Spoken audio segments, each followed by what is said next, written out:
I'm Jacob Wussner. I was born and raised in Missoula, Montana. My father was working for a commercial beekeeper when I was very young and started his own business. So I kind of grew up working with the bees with my father and then with another beekeeper as well in Missoula.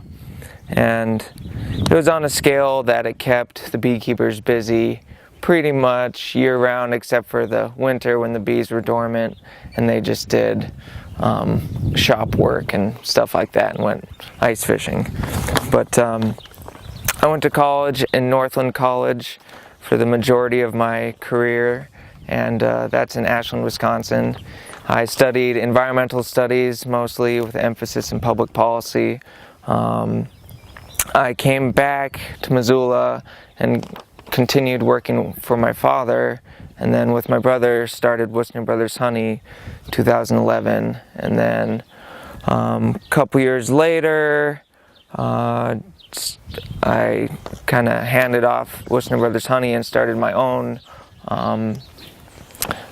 side business called Sapphire Permaculture Apiary, which I recently changed the name to Sapphire Apiaries, but I'm still doing bees for the majority of my income, but looking to expand into consulting not only for beekeeping but permaculture as well, and doing permaculture design and earthworks for clients, which hopefully that will be taking off shortly.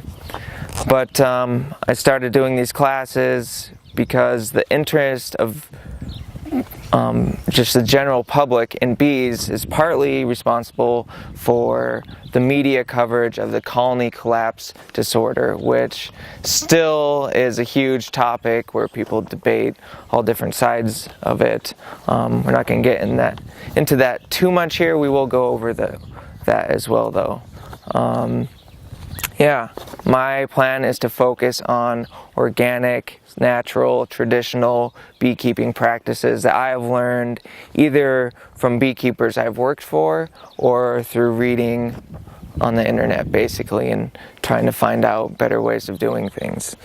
So I'm just going to go through and read the little bit I've wrote here, and then at the end of each little section I'll probably expound a little on something else I forgot to talk about, and then I encourage you guys to ask questions, 'cause